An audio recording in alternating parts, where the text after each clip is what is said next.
Good morning, all of you. We are from PM Sri Kendriya Vidyalaya School, and our team name is Navpur. And I am Sujal Panchal, team leader of our team. I am Deepika Panjre and I am an expert in RoboMaker. I am Rani Mahal. I am Katra Sahu and I am robot testing expert.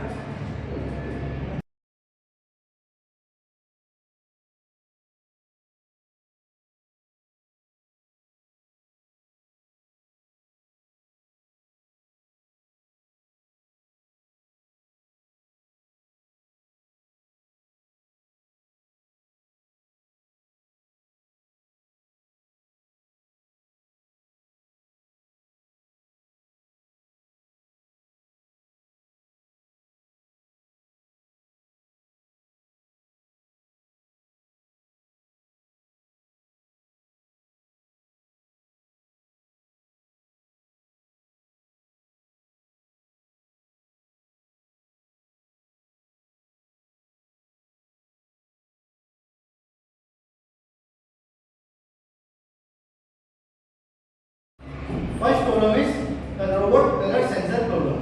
Second issue is shadow problem. Third issue is robo balancing problem. Fourth issue is braking problem.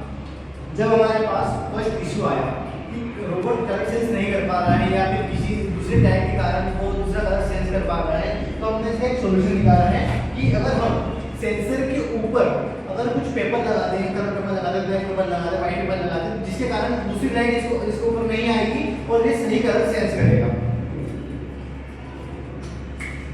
Second issue is shadow issue. जब भी हमारा manual robot जो person चलाता है वो क्या करता है कि एंटीना के ऊपर से यहाँ से आता है, जिसके कारण जब हमारा ऑर्डिनल रोबोट यहाँ पर पहुँचता है तो जो मैनुअल रोबोट चला रहा है उसकी शैडो ही ऑर्डिनल रोबोट को इफेक्ट करके इफेक्ट करवा देती है। तो अगर मैनुअल वाला जो रोबोट चलाने वाला है वो अगर एरिया के एकदम पीछे से आएगा, जो यहाँ से एकदम चलाने वाला है वो पीछे से यहाँ पर आएगा तो उसको इश्यू इंटरफेयर नहीं करना पड़ेगा क्योंकि उसकी शैडो पीछे चली जाएगी, यहाँ पर यहाँ तक रहेगी, जिस कारण से हमारा शैडो वाला जो इशू था वो क्लियर हो जाएगा। थर्ड इशू था हमारा रोबो बैलेंसिंग प्रॉब्लम। अगर हम यहाँ पर हमको मैनुअल रोबोट बनाने में बैलेंसिंग प्रॉब्लम है, अगर हम यहाँ पे अगर ये वेट डाला है जिसके कारण ये आगे नहीं मूव कर रहा, पीछे नहीं मूव कर पा रहा था, ग्रिपिंग में प्रॉब्लम आ रही थी, मतलब बहुत सारी प्रॉब्लम आ रही थी। फिर हमने इसको बैलेंसिंग में थोड़ा वर्क किया कि हमने जो ब्रेन था पहले हमने यहाँ पर लगाया, यहाँ से हटा के हमने ब्रेन को यहाँ पर लगाया, जिसके कारण इसका जो बैलेंस है वो इक्वल हो चुका है। अगर हम इस रोबोट को भी चलाएं तो ये फ्रीली मूव करेगा। अगर जब हमने ब्रेन को यहाँ पे आगे लगाया था तब ये मूव नहीं कर पा रहा था क्योंकि इसका जो पूरा वेट है वो एक तरफ जा रहा था या साइड में जा रहा था या आगे जा रहा था, मतलब इसका वेट सेंटर पास से फिक्स नहीं हो पा रहा था।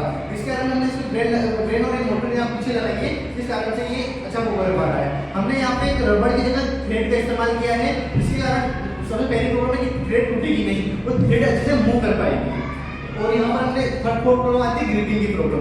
ग्रिपिंग के लिए हमने यहाँ पे एक बेंच लगाया है, क्योंकि अगर हम ग्रिप कर रहे थे तो फिसल रहा था बार-बार, बहुत सारी प्रॉब्लम आती थी। हमने यहाँ पे जो बेंच लगाया, हमने रबड़ ट्राई करी, बहुत सारी चीजें ट्राई करी, हमने सबको सबसे बेस्ट रबड़ वाली ग्रिप का बेंच लगाया है। हमने इसको टेस्ट ही लगाया तो ये अच्छे से बॉक्स को पिक कर पा रहा था, कुछ कर रहा था, जो भी वर्क थे इसके वो अच्छे से कर रहा था। ग्रिपिंग प्रॉब्लम का ये सोल्यूशन है। और यहाँ पे हमने जब ये मोटर लगाई थी तो ये अपनी एक्सल मूव कर पा रही थी, तो हमने यहाँ पे रबड़ लगा के इसको फिक्स करा है।